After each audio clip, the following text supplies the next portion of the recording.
तो relation function chapter में हमने लास्ट क्लास में, कल की क्लास में इनफैक्ट टाइप्स ऑफ फंक्शन पढ़ लिए, सारे टाइप्स ऑफ फंक्शन खत्म हो चुके हैं।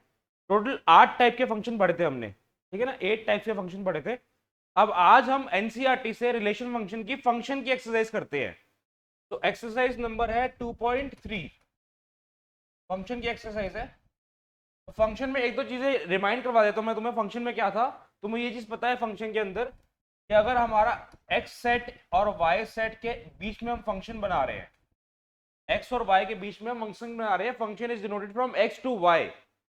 एक्स में कुछ एलिमेंट है, वाई में कुछ एलिमेंट है।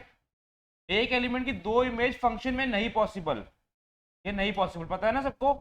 एक एलिमेंट की दो इमेज फंक्शन में नहीं पॉसिबल, पर दो की एक इमेज हो सकती है।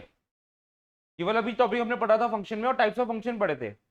फंक्शन में डोमेन कैसे निकालते हैं, कोडोमेन कैसे निकालते हैं, रेंज कैसे निकालते हैं, तुम्हें पता है। डोमेन का मतलब जो एलिमेंट हमारे फर्स्ट सेट के यूज हो रहे हैं। और अगर फंक्शन होता है, एक और चीज जैसे यहाँ पर क्या होती है, जैसे यहाँ पर फंक्शन में हमारे डोमेन यहाँ पर ए भी होगा, बट फंक्शन की एक कंडीशन ये होती है कि जो डोमेन के एलिमेंट्स हैं वो सारे यूज होने चाहिए, सारे यूज होने चाहिए। रिलेशन में कुछ फर्क नहीं पड़ता, रिलेशन में अगर एक एलिमेंट हमारा यूज ना भी हो तब भी चलेगा। रिलेशन में अगर हमारा एक एलिमेंट यूज ना भी हो तब भी चलेगा, पर फंक्शन में डोमेन के सारे एलिमेंट यूज होने चाहिए, कंफर्म होने चाहिए यूज। फंक्शन की दो कंडीशन होती है। पहली कंडीशन क्या होती है कि एक एलिमेंट की दो इमेज नहीं पॉसिबल, दो की एक इमेज बन सकती है, ठीक है ना। दूसरी कंडीशन ये होती है कि जो डोमेन के एलिमेंट्स हैं वो सारे यूज होने चाहिए, डोमेन के एलिमेंट सारे यूज होने चाहिए, तब फंक्शन बना जाता है, ठीक है। अब शुरू करते हैं एक्सरसाइज 2.3, लास्ट एक्सरसाइज है इस चैप्टर की। निकाल लो NCERT. Question 1, exercise 2.3, question 1। Which of the following relation are function. मतलब रिलेशन तो होता ही है, रिलेशन में कुछ भी हो सकता है, कितनी मर्जी इमेजेस बन सकती है। रिलेशन में डोमेन के सारे एलिमेंट यूज हो या ना हो फर्क नहीं पड़ता। तो पूछा गया है ये तीन पार्ट्स हैं, तीनों में से कौन सा रिलेशन फंक्शन कहलाया जाएगा, and give reason. If it is a function then write domain and range. अगर फंक्शन है तो राइट करो domain and range. Question number 1, first part. First part हमें गिवन है, पार्ट तुम्हारे पास लिखा हुआ है फर्स्ट पार्ट, ठीक है ना। मैं उसको बस पिक्टोरियल रिप्रेजेंटेशन में बना रहा हूँ। तो जतिन पिक्टोरियल रिप्रेजेंटेशन में कैसे बनाते हैं हम इसको, जो हमारे फर्स्ट एलिमेंट है वो हमारे जाते हैं फर्स्ट सेट में, 2, 5, 8। जो हमारे फर्स्ट एलिमेंट है वो जाते हैं हमारे फर्स्ट सेट में, समझ आया ना। 2, 5, 8, 11, 14, 17।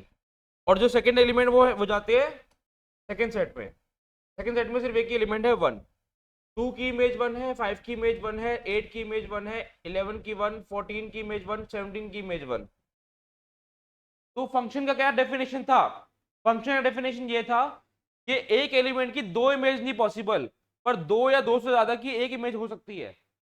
दो या दो से ज्यादा एलिमेंट की एक इमेज हो सकती है, पर एक एलिमेंट की दो इमेज नहीं पॉसिबल। तो ये फंक्शन है या नहीं, बताओ। Yes it is a function, ये फंक्शन है, ये फंक्शन है, yes it is a function. एक एलिमेंट की दो इमेज नहीं पॉसिबल, पर दो या तीन एलिमेंट की एक इमेज हो सकती है। अब अगर फंक्शन है तो डोमेन क्या हुआ, डोमेन का मतलब होता है फर्स्ट सेट के सारे एलिमेंट्स। डोमेन मतलब फर्स्ट सेट के सारे एलिमेंट्स, एक तरह से फर्स्ट सेट ही हमारा डोमेन होता है। और फर्स्ट सेट के मैं सारे एलिमेंट इसलिए बोल रहा हूं बिकॉज फंक्शन में सारे एलिमेंट फर्स्ट सेट के यूज होते हैं।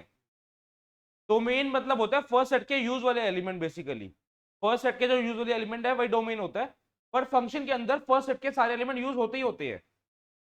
और रेंज मतलब सेकंड सेट के वो वाले एलिमेंट जो यूज हो रहे हैं, रेंज मतलब सेकंड सेट के वो वाले एलिमेंट जो यूज हो रहे हैं। तो 1 हो गया इसका आंसर। जल्दी लिखो, साथ साथ लिखते जाओ, और डाउट हो तो बता देना मुझे चैट पे ही। तो कोई भी डाउट हो चैट पे बताते जाओ साथ साथ, ठीक है ना। हम बस आगे करते आ रहे हैं क्वेश्चन। अब इसके सेकंड थर्ड पार्ट तुम अपना भी ट्राई कर सकते हो, मैं भी करवा रहा हूँ। पिक्टोरियल रिप्रेजेंटेशन से लेना इजी होता है। सेकंड थर्ड पार्ट में अपने आप करवा रहा हूँ, तुम भी कर सकते हो अपने आप, ठीक है ना। फिर क्वेश्चन नंबर 2 उस टाइप का क्वेश्चन है जो मैं तुम्हें करवाना चाहता था, ठीक है ना। अब सेकंड पार्ट देखो।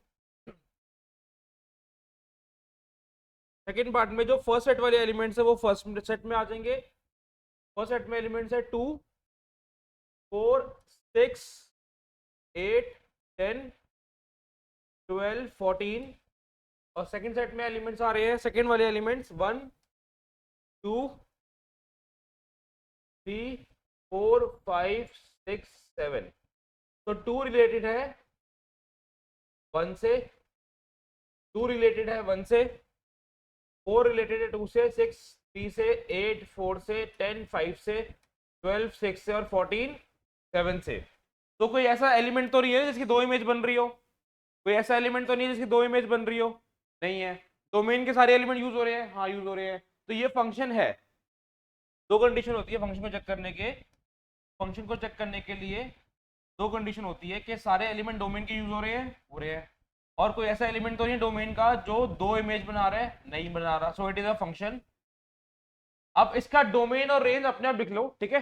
डोमेन हो जाएगा 2 4 6 8 10 12 14, रेंज हो जाएगा 1 2 3 4 5 6 7, डोमेन और रेंज अपने आप लिख लो इसका। नाउ थर्ड पार्ट में फर्स्ट सेट में एलिमेंट्स है 1 2, फर्स्ट सेट में एलिमेंट्स है 1 2, सेकंड सेट में एलिमेंट है 3 5। तो 1 की इमेज है 3 और 1 की इमेज है 5, 2 की इमेज है 5। तो इसमें एक एलिमेंट की 2 इमेज बन रही है, तो ये फंक्शन नहीं है, ठीक है। इसमें एक एलिमेंट की 2 इमेज बन रही है तो ये फंक्शन नहीं है, no it is not a function.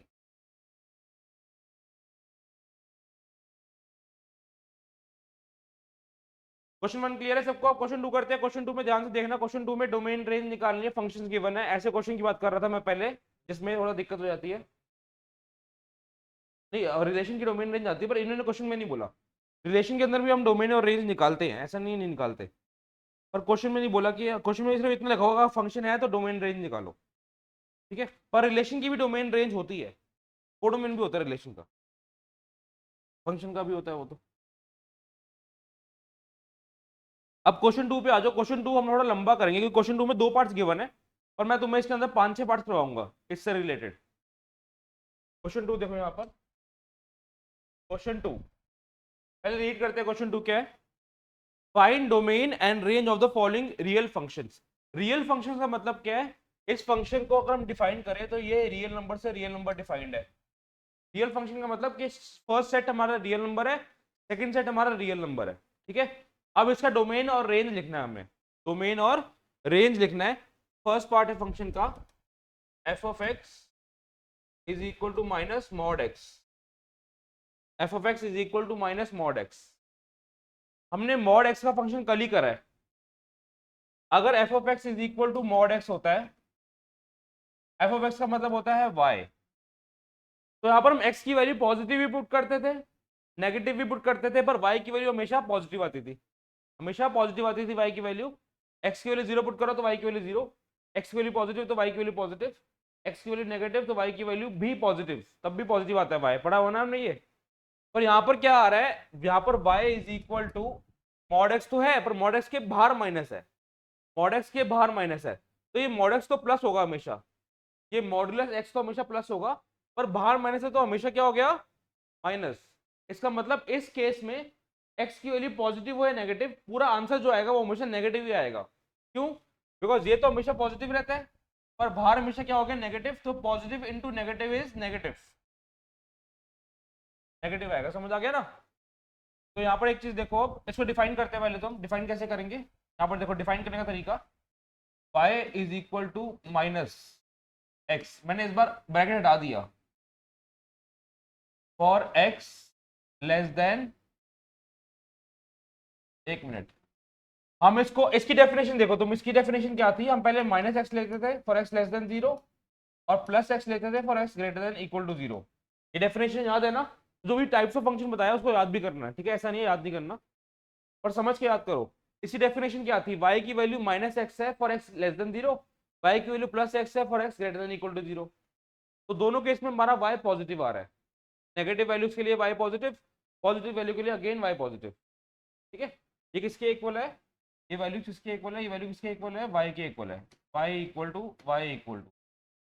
अब यहाँ पर इस केस में y हमारा हमेशा क्या आ रहा है, नेगेटिव, इस केस में y हमेशा हमारा नेगेटिव आना चाहिए, तो हम पहले केस में पुट करते हैं, बाहर माइनस तो ऑलरेडी है, हमने माइनस एक्स पुट कर दिया फॉर एक्स लेस देन 0, हमने माइनस एक्स पुट कर दिया फॉर एक्स लेस देन 0। अब एक्स की वैल्यू तुम यहाँ पर लेस देन 0 पुट करो, नेगेटिव वैल्यू एक्स की पुट करी, बाहर नेगेटिव है, आंसर आएगा पॉजिटिव, नेगेटिव वैल्यू एक्स की पुट करी, बाहर नेगेटिव है, आंसर आएगा पॉजिटिव। अब बाहर एक और नेगेटिव है, आंसर फिर क्या आ जाएगा, नेगेटिव। बेसिकली यहाँ पर इसका आंसर हो गया plus x, for X less than 0। तो x लेस देन 0 का मतलब नेगेटिव वैल्यूज के लिए यहाँ पर नेगेटिव वैल्यू पुट करी जाएगी, तो y की वैल्यू क्या आ जाएगी, नेगेटिव। अब यहाँ पर नेक्स्ट आता है माइनस, ये तो क्वेश्चन में माइनस है, बाहर वाला माइनस क्वेश्चन में माइनस है। For x greater than equal to 0, x की वैल्यू पॉजिटिव पुट कर रहे हैं, पॉजिटिव वैल्यू x की पुट करेंगे, बाहर नेगेटिव है, आंसर हमेशा क्या आएगा, नेगेटिव। तो y कंपलसरी नेगेटिव है दोनों केस में। क्यों नेगेटिव है कंपलसरी, बिकॉज मॉड x का मतलब होता है पॉजिटिव, बाहर नेगेटिव है, तो अल्टीमेटली y हमेशा नेगेटिव ही होगा। ठीक है, अब तुम ये चेक करो, डोमेन और रेंज निकालना हमें, तो हम x की कौन सी वैल्यूज ले रहे हैं, हम x की नेगेटिव वैल्यू ले रहे हैं, x की पॉजिटिव वैल्यू ले रहे हैं और 0 भी ले रहे हैं। तो x की नेगेटिव सारी वैल्यूज ले रहे हैं, x की पॉजिटिव सारी वैल्यूज ले रहे हैं और 0 भी ले रहे हैं, तो डोमेन क्या हो गया, सारी x की वैल्यूज, कौन सा हो गया domain, real numbers, positive negative. तो डोमेन एक तरह से रियल नंबर हो गया, दैट इज माइनस इन्फिनिटी से लेकर इन्फिनिटी तक। इन्फिनिटी में हमेशा राउंड ब्रैकेट आता है, पढ़ा हुआ है ना हमने, क्यों आता है राउंड ब्रैकेट, बिकॉज इन्फिनिटी में कभी भी इक्वल नहीं होता वो, इन्फिनिटी एक ऐसा पॉइंट है जिसका हम ये नहीं बता सकते कि वो कितना इक्वल होगा। अब रेंज देखो, यहाँ पर रेंज मतलब y की वैल्यूज, y की कौन सी वैल्यूज यहाँ पर यूज कर रहे हैं, रेंज को देखो, y की सिर्फ नेगेटिव वैल्यूज आ रही है दोनों केस में, यहाँ पर भी नेगेटिव वैल्यूज आ रही है y की बिकॉज x नेगेटिव है, यहाँ पर भी नेगेटिव वैल्यूज y की बिकॉज बाहर नेगेटिव है, तो नेगेटिव रियल नंबर्स। और नेगेटिव रियल नंबर को कैसे लिखते हैं हम, माइनस इन्फिनिटी से लेकर 0 तक, और 0 इंक्लूडेड, 0 तो इंक्लूडेड है ना, x की वैल्यू 0 पे y की वैल्यू 0 आ ही रही है, तो 0 इंक्लूडेड है, माइनस इन्फिनिटी से 0 तक हमारा आ जाती है रेंज, नेगेटिव रियल नंबर्स। यहां तक कोई डाउट तो बताओ, ये क्लियर है पॉइंट। अब सेकंड पार्ट देखो इसका, सेकंड पार्ट पे ध्यान दो, सेकंड पार्ट के रिलेटेड हम 2-3 क्वेश्चन करेंगे। सेकंड पार्ट में बोला हुआ है f of x is equal to root 9 minus X square. Second part, f of x यानी y is equal to root 9 minus X square. इस क्वेश्चन को करवाने के लिए मैं 2 तरीके यूज करूंगा, एक तो hit and trial, hit and trial मतलब हम अपने आप सोचेंगे क्या क्या वैल्यूज हो सकती है, और एक sure short method. Sure short method difficult है पर समझ आ जाएगा, तो फिर उसको करना इजी है। क्यों करना इजी है, बिकॉज हर एक क्वेश्चन के लिए तुम बोला मेथड लगा सकते हो, और हिट एंड ट्रायल मेथड हर एक क्वेश्चन में नहीं लगा सकते। क्वेश्चन है 9 माइनस एक्स स्क्वायर। अब इसमें हिट एंड ट्रायल का मतलब ये है कि हमारी जो अंदर की वैल्यूज है, रूट के अंदर की वैल्यूज है, वो हमेशा पॉजिटिव रहनी चाहिए। देखो ध्यान से, हमें यहाँ पर डोमेन और रेंज निकालना है। डोमेन का मतलब x की वैल्यूज, रेंज का मतलब y की वैल्यूज जो यूज हो रही है। डोमेन मतलब x की वैल्यू जो यूज हो रही है, और रेंज का मतलब y की वैल्यू जो यूज हो रही है। तो x की वैल्यू जो यूज हो रही है उसको निकालने के लिए हम ये वाला फंक्शन कंसिडर करेंगे। x की वैल्यू जो यूज हो रही है उसको निकालने के लिए हम ये वाला फंक्शन कंसिडर करेंगे, 9 माइनस एक्स स्क्वायर। ठीक है, अब इसको इमेजिन करो अपने आप ही, ये 9 माइनस एक्स स्क्वायर रूट के अंदर है, ये 9 माइनस एक्स स्क्वायर किसके अंदर है, रूट के अंदर। तो रूट के अंदर अगर ये 9 माइनस एक्स स्क्वायर है, तो रूट के अंदर वैल्यूज हमेशा पॉजिटिव होनी चाहिए, है ना। 9 माइनस एक्स स्क्वायर वाली वैल्यू हमेशा क्या होनी चाहिए, पॉजिटिव। रूट के अंदर वैल्यू हमेशा क्या होनी चाहिए, पॉजिटिव होनी चाहिए। अब रूट की वैल्यू हमेशा पॉजिटिव होनी चाहिए, तो फिर ये वाली वैल्यू कब कब पॉजिटिव होगी, अगर एक्स की वैल्यू तुम पुट करते हैं 0, तो आंसर आएगा 9, तो पॉजिटिव रहेगा नहीं रहेगा, रहेगा ना। एक्स की वैल्यू 0 पुट करेंगे तो आंसर आएगा root 9।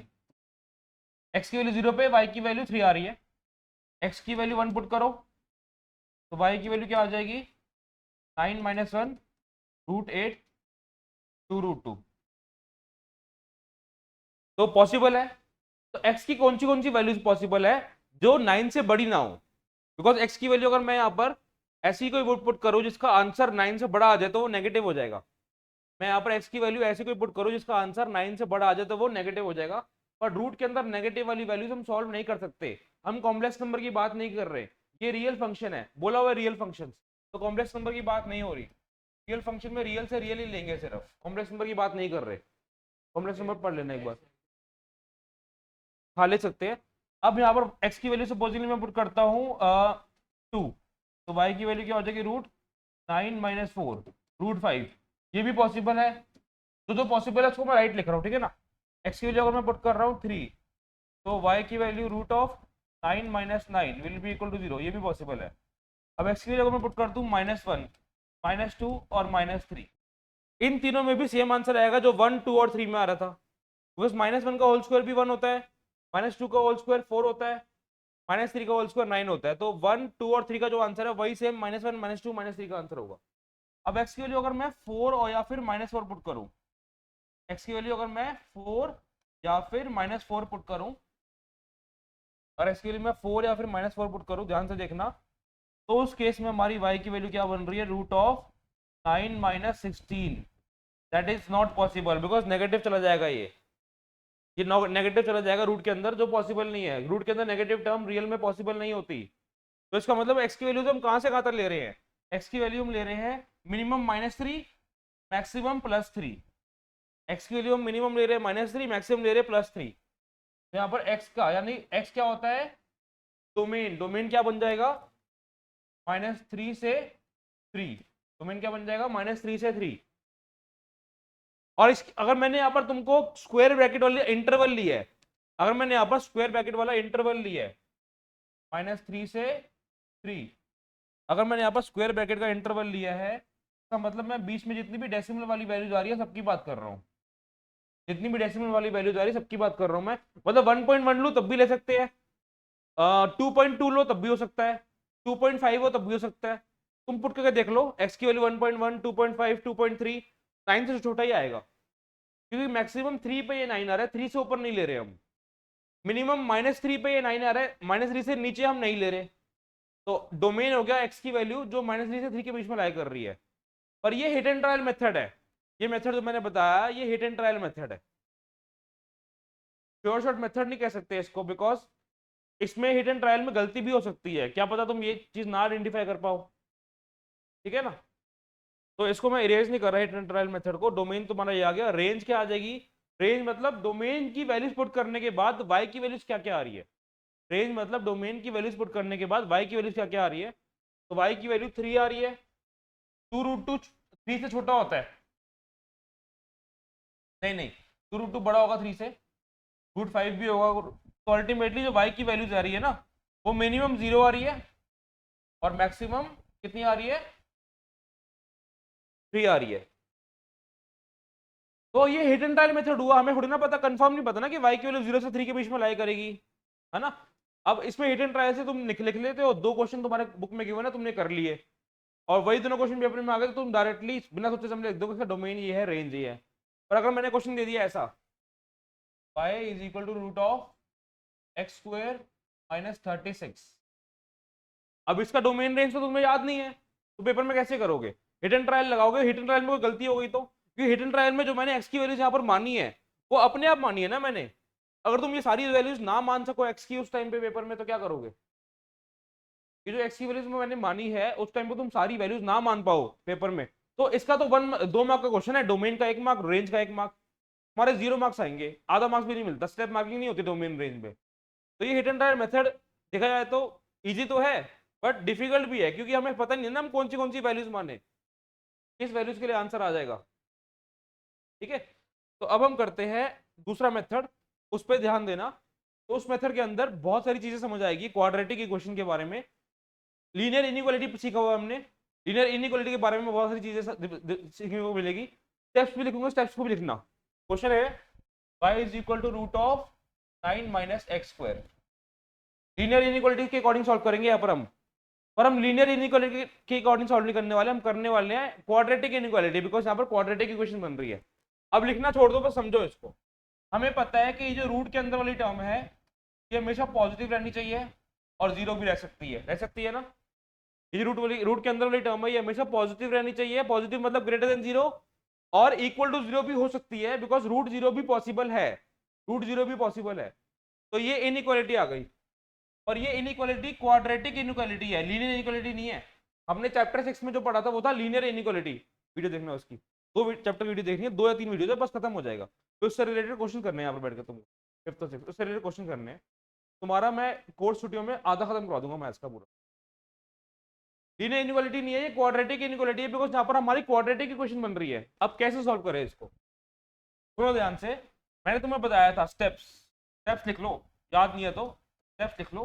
Make coefficient of variable, positive by changing sign and inequality, by changing sign and inequality. ये स्टेप नंबर 1 हो गया। यहाँ पर जो वेरिएबल है वो है एक्स। यहाँ पर जो वेरिएबल है वो क्या है, एक्स। तो एक्स का कोफिशिएंट तुम्हें पॉजिटिव बनाना है by changing the sign and changing inequality. अगर तुम साइन चेंज करते हो लेफ्ट से राइट, अगर तुम साइन चेंज करते हो तो वो आ जाएगा -9 plus X square less than equal to 0। -9 plus X square, sign change करते हैं जब हम इनइक्वालिटी में तो इनइक्वालिटी भी रिवर्स हो जाती है। अगर मैं यहाँ पर x is equal to 9 given है, मुझे x is equal to -9 given है, यहाँ पर इनइक्वालिटी नहीं है, ये इक्वल टू साइन है। x is equal to -9 given है तो ये इनइक्वालिटी नहीं दे रखी है, ये इक्वल टू साइन है। तो जब इक्वल टू साइन को हम चेंज करते हैं -x equal to +9, equal to में इक्वल टू ही रहेगा, पर इनइक्वालिटी में इनइक्वालिटी चेंज हो जाती है जब भी हम माइनस का साइन लगाते हैं। इनइक्वालिटी में इनइक्वालिटी चेंज हो जाती है जब भी हम माइनस का साइन लगाते हैं। क्या समझ आ रहा है? अब हमने यहाँ पर सबसे पहला स्टेप क्या था कि x का कोफिशिएंट यानी वेरिएबल का कोफिशिएंट हमेशा पॉजिटिव बनाना है, चेंज करके पॉजिटिव बना दिया तो ये क्या बन गया, X square -9 less than equal to 0। X square -9 less than equal to 0। हम बात कर रहे थे कि ये रिटर्न हमारी हमेशा क्या होनी चाहिए, पॉजिटिव, पर जो हमारा आंसर आया फाइनल में वो क्या होना चाहिए, नेगेटिव। लेस देन 0 मतलब नेगेटिव। और ये नेगेटिव इसलिए आया बिकॉज हमने साइन चेंज करा है, ये नेगेटिव इसलिए आया बिकॉज हमने साइन चेंज करा है। तो हम इसी को कंटिन्यू करेंगे, हमें इसको नेगेटिव लेना है। अगर हम इसको नेगेटिव ले लेंगे तो अल्टीमेटली ये पॉजिटिव हो जाएगा बिकॉज इसी को हम सॉल्व कर रहे हैं। अगर हम इसका आंसर नेगेटिव लेंगे तो अल्टीमेटली ये पॉजिटिव हो जाएगा बिकॉज इसको हम सॉल्व कर रहे हैं फॉर क्वाड्रेटिक और क्यूबिक इनइक्वालिटी, इसमें लीनियर ना हो। लीनियर में तो तुम डायरेक्टली सॉल्व कर लोगे, वो तो इजी है। क्वाड्रेटिक और क्यूबिक इनइक्वालिटी में find convert into factors, convert into factors, convert into factors. तो इसको फैक्टर्स में निकालेंगे, मतलब ये x स्क्वायर -9 के फैक्टर्स बनाएंगे, x स्क्वायर -9 के फैक्टर्स बनाएंगे। ठीक है, पहले समझ लो फिर उसके बाद लेना।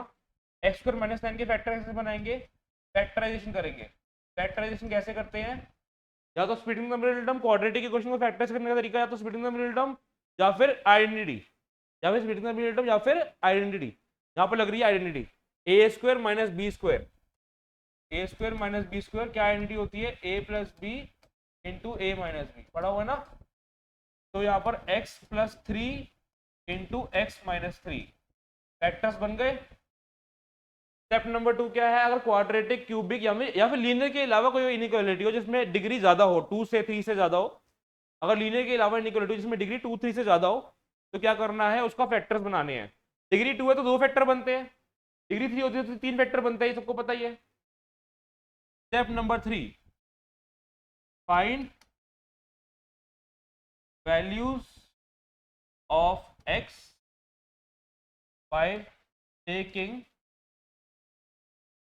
Factors equal to 0। फैक्टर्स को 0 पुट करके x की वैल्यू निकालो, फैक्टर्स को 0 पुट करके x की वैल्यू निकालो, फैक्टर्स को 0 पुट करके x की वैल्यू निकालो। x की 2 वैल्यूज आ गई। Next step, make number line. देखो पहली बार तुम ये मेथड पढ़ रहे हो और मुझे लगता है तुम सोच रहे हो सर इतना लंबा मेथड करवाई क्यों रहे हैं, हिट एंड ट्रायल इतना छोटा मेथड था। और मैं तुम्हें 2-3 क्वेश्चन दे देता हूँ और वो करके दिखा दो हिट एंड ट्रायल से अपने आप, अगर वो सही है तो तुम हिट एंड ट्रायल ले लेना, कोई दिक्कत नहीं है। मैं अलग अलग तरीके के क्वेश्चन दे देता हूँ, वो करके दिखा दो हिट एंड ट्रायल तरीके से। अगर तुम्हारा आंसर सही आता है डोमेन और रेंज का, मैं बता दूंगा आंसर क्या है डोमेन रेंज का, तो हिट एंड ट्रायल कर लेना। पर इससे ये मेथड तो थोड़ा डिफिकल्ट है, लंबा है। डिफिकल्ट क्यों है, बिकॉज सब कुछ नया है, कुछ पुराना नहीं है। डिफिकल्ट चीज वो होती है जो तुम्हारे सामने बिल्कुल नई नई तरीके से आती है। पर अगर मैं इसी मेथड से स्टेप्स लिखा रहा हूँ, मैं इसी मेथड से अगर मैं तुम्हें 4 क्वेश्चन करके दिखा दूँ तो तुम्हें लगेगा ये मेथड बड़ा इजी है। प्रैक्टिस की बात होती है मैथ्स एक तरह से। इसी मेथड से अगर मैं 4 क्वेश्चन करके दिखा दूँ तो तुम्हें लगेगा ये मेथड बड़ा इजी है, ठीक है ना।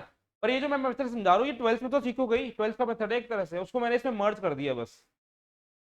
Make number line by plotting values of variable. Number line में सिर्फ एक ही वेरिएबल की वैल्यू प्लॉट करती है ना, तो नंबर लाइन बना रहा हूँ यहाँ पर, कार्टेशियन कोऑर्डिनेट नहीं बना रहा, नंबर लाइन बना रहा हूँ सिर्फ बाय प्लॉटिंग वेरिएबल वैल्यूज यानी x values, values of x. Plotting values of x. कैसे नंबर लाइन बनाएंगे?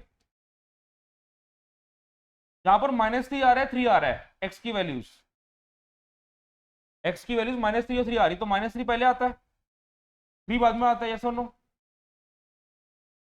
है ना? -3 पहले आता है, 3 बाद में आता है। अब 3 के आगे लास्ट कौन सा होगा? इन्फिनिटी। तुम्हें तो पता है ये चीज हम इनइक्वालिटी में भी करते थे कि 3 के आगे मैक्सिमम वैल्यू क्या होगी? इन्फिनिटी। -3 के पीछे मिनिमम वैल्यू क्या हो जाएगी? -इन्फिनिटी। ये हम इनइक्वालिटी में भी करते थे, इनइक्वालिटी में देखना वैसे।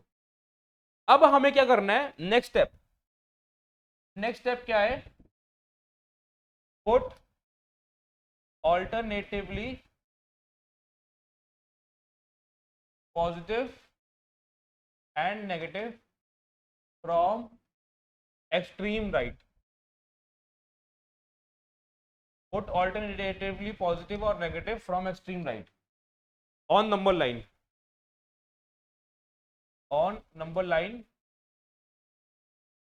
in regions. Put alternatively मतलब एक के बाद एक, है ना? Alternatively ऐसे Monday Wednesday Friday Tuesday Thursday Saturday, तो पहले प्लस आएगा, फिर नेगेटिव आएगा, फिर प्लस आएगा, फिर नेगेटिव आएगा। तो मतलब ऑल्टरनेटिवली प्लस नेगेटिव पुट करने हैं extreme right on number line के एक्सट्रीम राइट से ऑल्टरनेटिवली प्लस नेगेटिव पुट करने हैं इन द रीजन्स। अब रीजन्स क्या है? यहाँ पर टोटल 3 रीजन बन रहे हैं। एक तो बन रहा है 3 से इंफिनिटी का रीजन, एक -3 से 3 का रीजन, एक -इन्फिनिटी से -3 का रीजन। 3 रीजन बन रहे हैं यहाँ पर, 3 से इंफिनिटी का, -3 से 3 का, और -इन्फिनिटी से -3 का रीजन। ठीक है? अब इस रीजन में तुम्हें ऑल्टरनेटिवली पॉजिटिव नेगेटिव पुट करना है फ्रॉम एक्सट्रीम राइट रीजन से। पॉजिटिव नेगेटिव पॉजिटिव, पहले पॉजिटिव आएगा एक्सट्रीम राइट पे, पॉजिटिव नेगेटिव पॉजिटिव। समझ आया? अब हमें करना क्या था, तुम ये बताओ, करना क्या था हमें ये वाली टर्म को करना था पॉजिटिव, बिकॉज रूट के अंदर वाली टर्म होती है पॉजिटिव।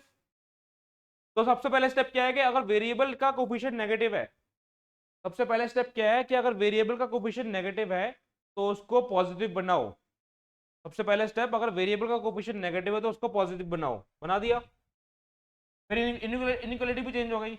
अब हमें जो इनइक्वालिटी लेनी है वो नेगेटिव की लेनी है, क्योंकि वो चेंज हो चुकी है। अब हमें जो इनइक्वालिटी लेनी है वो नेगेटिव की लेनी है, बिकॉज वो चेंज हो चुकी है। समझ आया? ठीक है? अब ये इनइक्वालिटी क्वाड्रेटिक की है। लीनियर इनइक्वालिटी सॉल्व करना आता है, तुमने चैप्टर 6 पढ़ा हुआ है, पर ये इनइक्वालिटी क्वाड्रेटिक की है। तो पहले फैक्टर्स बनाएंगे, इसके फैक्टर्स बना लिए, फिर फैक्टर्स को 0 के इक्वल पुट करके एक्स की वैल्यू निकालेंगे। इनको बोलते हैं हम क्रिटिकल पॉइंट्स। एक्स की वैल्यू को क्या बोलते हैं हम? Critical points. अब एक क्रिटिकल पॉइंट हमें नंबर लाइन में प्लॉट करना है। जैसे प्लॉट करते हैं, -3 पहले आएगा, 3 बाद में आएगा। प्लॉट करने के बाद हमें ऑल्टरनेटिवली प्लस नेगेटिव लेना है, वो भी जितने भी रीजन बन रहे हैं उसमें एक्सट्रीम राइट से पॉजिटिव नेगेटिव ले लिया। अब करना क्या था, हमें ये सॉल्व करना है इनइक्वालिटी। बेसिकली हमें ये इनइक्वालिटी सॉल्व करनी है। देखो ध्यान से बोर्ड पे, हमें ये वाली दोनों इनइक्वालिटी सॉल्व करनी है, ये और ये एक ही बात है क्योंकि वो फैक्टराइज कर रखा है। तो इस इनइक्वालिटी में क्या बोला है? लेस देन 0 होना चाहिए, ग्रेटर देन 0 होना चाहिए। इस इनइक्वालिटी में लेस देन 0 बोला है, ग्रेटर देन 0 बोला है? Less than 0। तो लेस देन 0 का मतलब नेगेटिव रीजन। तो नंबर लाइन का जो नेगेटिव रीजन होगा वो आंसर है हमारा, वो हमारी रेंज है, वो हमारा रेंज, वो हमारा डोमेन। हम एक्स की वैल्यूज बोल रहे हैं ना, तो वो हमारा इंटरवल हो गया डोमेन का। यहाँ पर हम एक्स की वैल्यूज निकाल रहे हैं तो हमारा डोमेन का इंटरवल हो गया। वो भी कौन सा वाला? जो नेगेटिव रीजन है। Why I have taken the negative region? Because inequality is less than 0। तो डोमेन यानी एक्स की values, will be equal to -3 से 3 तक। और यही आंसर आता था हमारा। तुम देखो -3 से 3 हमारी डोमेन आ रहा था एक्स की वैल्यूज, देख सकते हो -3 से 3 आ रही थी डोमेन हमारी एक्स की वैल्यूज। तो हिट एंड ट्रायल भी कर लो, पर ये मेथड समझो, ये मेथड को समझने के टाइम लगेगा क्योंकि नया मेथड है ना। जो भी कोई नया मेथड होता था, जैसे 10th क्लास में भी नया मेथड करवाता था मैं, तो उसके 5-6 क्वेश्चन में करवाता था, फिर मैं तुम्हें 5 क्वेश्चन करने को दे देता था। तो यहाँ पर भी वही सेम चीजें होगी। आइडिया मिल चुका, स्टेप्स लिख लिया हमने। तो डोमेन हमारा क्या आ गया? -3 से 3। अब क्वेश्चन ये आता है कि ये क्वेश्चन आएगा तो 1 मार्क का ही, इतना लंबा पैसे क्यों कर रहे? बट बात ये है, अगर तुम्हारा सेम क्वेश्चन आ रहा है एनसीईआरटी का, तुम मत करो इतना लंबा मेथड। तुम्हें पता है डोमेन रेंज क्या, लिख देना, कोई दिक्कत नहीं है। पर अगर कुछ अलग सा क्वेश्चन आ जाता है उसका डोमेन रेंज तुम्हें नहीं पता इस टाइप का, तो तुम इस टाइप के मेथड से ही करोगे फिर सॉल्व। और ये जो इस टाइप का मेथड है, ये सिर्फ इसी क्वेश्चन के लिए वैलिड है, हर एक क्वेश्चन के लिए वैलिड नहीं है। बिकॉज इसी क्वेश्चन के लिए इसलिए वैलिड है बिकॉज इस क्वेश्चन में रूट वाली टर्म थी, और रूट वाली टर्म हमेशा पॉजिटिव होती है रियल नंबर में, ये पता, तो हमने शुरुआत ही वहीं से करी है। तो जो भी रूट वाली टर्म हो उसको उसको उसके लिए ये मेथड यूज कर सकते हैं हम। पर अभी तो हमने डोमेन निकाला है, अब तो हमें रेंज भी निकालनी है। रेंज के लिए भी इतना लंबा प्रोसीजर है, सेम प्रोसीजर है रेंज का भी, बट लंबा है, ठीक है ना। तो ये लिखो जल्दी से। तो हमने डोमेन निकाल लिया, ठीक है ना। अब हम निकालते हैं रेंज। रेंज के लिए करना क्या होता है, अब अगर रेंज निकालने, तो रेंज का मतलब होता है वाई की वैल्यूज। रेंज का क्या मतलब है, वाई की वैल्यूज। अब रेंज निकालने के लिए तुम x की इक्वेशन निकालो इन टर्म्स ऑफ y। जहां पर y की इक्वेशन है इन टर्म्स ऑफ x, रेंज के लिए तुम x की इक्वेशन निकालो इन टर्म्स ऑफ y। कैसे निकालेंगे, we have to find out the value of x in terms of y। कैसे निकाले, सबसे पहले तो रूट जाएगा वहां पर जाकर होल स्क्वायर, रूट वहां जाकर क्या बन जाएगा, होल स्क्वायर। क्या बना, 9 माइनस एक्स स्क्वायर, रूट वहां जाकर क्या बन गया, होल स्क्वायर। फिर 9 वहां जाकर सब्ट्रैक्ट कर दो, Y square minus 9 is equal to minus X square. फिर माइनस का साइन वहां ले जाओ, 9 minus Y square is equal to X square. फिर रूट स्क्वायर वहां ले जाओ, root 9 minus Y square is equal to X. तो इस बार अगर मैं इनइक्वालिटी 9 माइनस वाई स्क्वायर के लिए सॉल्व करूं तो मेरा y की वैल्यू आएगी अल्टीमेटली, और y की वैल्यू क्या देगा हमें, रेंज। सेम मेथड, बिल्कुल सेम बन रहा है क्वेश्चन, सेम मेथड। तो अगर तुम्हें लगता है बिल्कुल सेम क्वेश्चन बन रहा है, सेम मेथड है, तो आंसर भी सेम आना चाहिए। अगर तुम्हें लगता है कि बिल्कुल सेम मेथड है, बिल्कुल सेम क्वेश्चन है, तो आंसर भी सेम आना चाहिए। सही बात है, आंसर सेम आना चाहिए, इतने स्टेप्स करने की जरूरत ही नहीं है। क्या आंसर आएगा रेंज का, -3 से 3, बट ये आंसर गलत है। रेंज का आंसर -3 से 3 आएगा बिकॉज डोमेन का भी इसको सॉल्व करके, ये वाली इनइक्वालिटी सॉल्व करके डोमेन का भी सेम आंसर आया था। फर्क क्या था, जहां पर 9 माइनस वाई स्क्वायर है, डोमेन के केस में 9 माइनस एक्स स्क्वायर था। तो अगर वाई एक्स की वैल्यू ये आ रही थी तो वाई की वैल्यू ये आ गई। बट ये आंसर गलत क्यों है मैं बताता हूँ।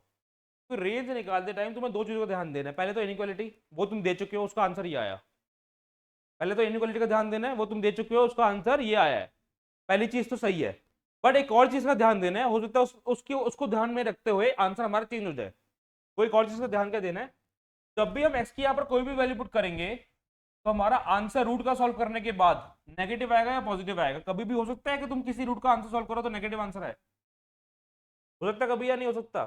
तुमने रूट का आंसर सॉल्व किया तो आंसर नेगेटिव आया, ये पॉसिबल है या नहीं, बताओ जतिन, तो बताओ। अगर हम एक्स की वैल्यू कुछ भी पुट करेंगे, जो हमारी एक्स की डोमेन आई है, तो रूट का आंसर अगर हम कुछ भी निकाले तो आंसर कभी भी नेगेटिव आ सकता है। मतलब वाई की वैल्यू कभी भी नेगेटिव हो सकती है। किसी भी वैल्यू का तुम रूट निकालते हो तो आंसर कभी भी नेगेटिव नहीं आता, पॉजिटिव आता है। तो यहाँ पर जो -3 से लेकर 3 ले रहा हूं मैं, इसका मतलब क्या होता है, -3 से लेकर 3 का मतलब क्या है, कि 0 से लेकर 3 तक ये वाली वैल्यूज क्या है, नेगेटिव है। तो हम ये नेगेटिव वैल्यूज को निग्लेक्ट कर देंगे। क्यों निग्लेक्ट कर देंगे, बिकॉज हम जब भी रूट सॉल्व करते हैं आंसर हमारा हमेशा पॉजिटिव आता है। तो y की वैल्यू हमेशा पॉजिटिव आएगी, नेगेटिव तो आ ही नहीं सकती रूट सॉल्व करके। तो ये जो हमारी नेगेटिव वैल्यूज है इसको निग्लेक्ट कर देंगे, तो अल्टीमेटली हमारी रेंज क्या बनी, 0 से 3। रेंज क्या बनी, 0 से 3 दोनों में स्क्वायर ब्रैकेट, ठीक है। रेंज इज 0 से 3 स्क्वायर ब्रैकेट। तो अल्टीमेटली रेंज ये हो गया, डोमेन वो हो गया, और रेंज और डोमेन ही निकालना था। समझ आया सबको, देख लो जल्दी से, ऑनलाइन स्टूडेंट समझ आया।